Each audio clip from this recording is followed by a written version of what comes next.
Hi, I'm Teddy Laludis, the head baker for the Chiles group. Today I wanted to show you a basic lean dough. Simple ingredients, hardly any special equipment, really easy to do. Anybody can bake at home with this recipe, so let's get to it.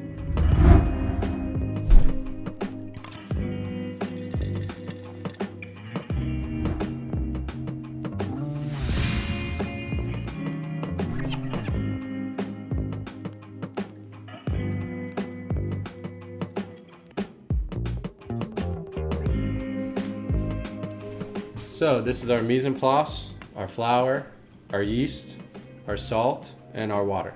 Preheat your oven to 475 degrees Fahrenheit. All right, so now we're gonna start with the mixing. I'll start with the flour. This is 2 1/3 cups of flour. You can use all-purpose flour or bread flour, it doesn't matter. 1 1/2 teaspoon of instant yeast. And next is 2 1/4 teaspoon of kosher salt. Then we want to whisk these guys together just to make them kind of able to homogenize with the mixture better once we add the water. And now we add our water. And we can bring that together with a spatula.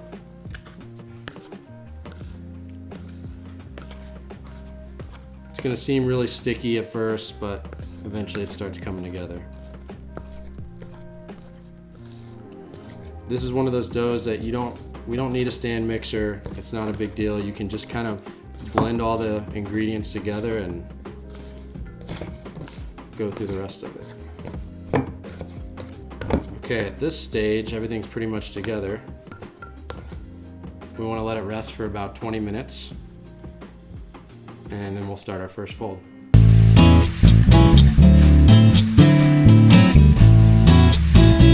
All right, so now we're in the folding stage. The dough has had about 20 minutes to rest.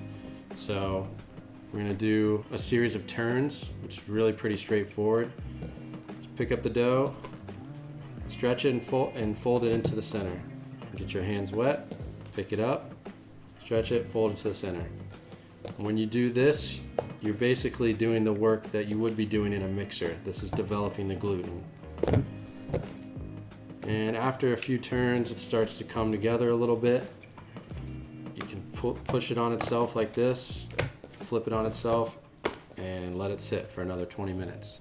Cover it with a damp towel, and we're good. That's the first fold.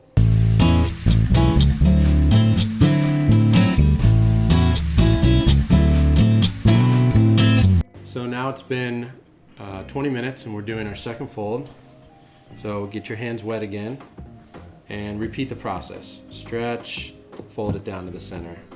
So what you're doing here is you're developing strength. You're evening out the temperature of the dough and you're expelling some of the carbon dioxide that's built up inside the dough. Same thing as before, flip it around a little bit. That's it. 20 more minutes and we'll go on to the last fold.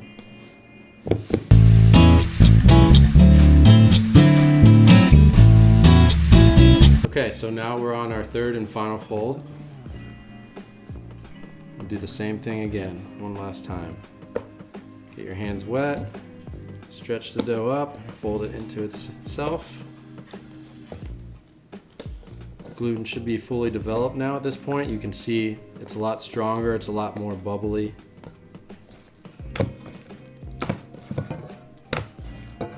And that's pretty good. So now it's gonna rest 2 to 3 hours depending on how warm your kitchen is.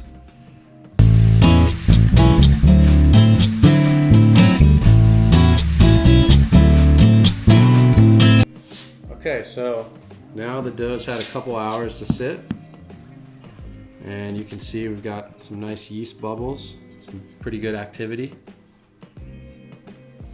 And we're gonna sprinkle this guy with a little semolina. I'll go grab my cutting board.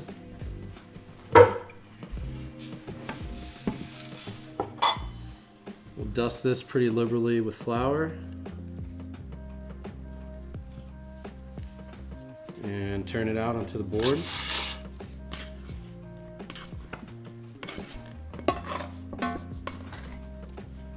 Alright, gonna flour the top. It's pretty sticky, so just be kind of quick about it if you can. Pick it up and go right here.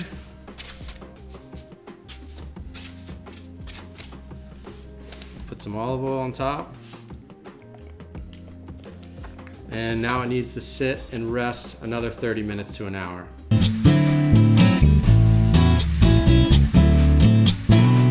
So now the dough is rested. We're gonna pop it in a preheated oven at 475 degrees. It's gonna bake for 20 minutes. Just make sure you rotate it halfway through the bake.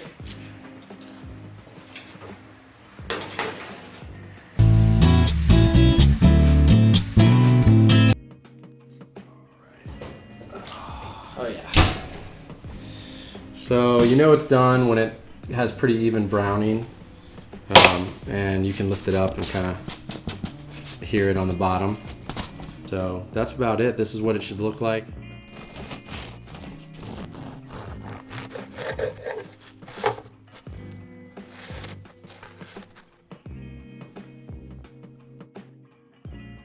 Thank you guys so much. Would love to do another video. And yeah, thanks.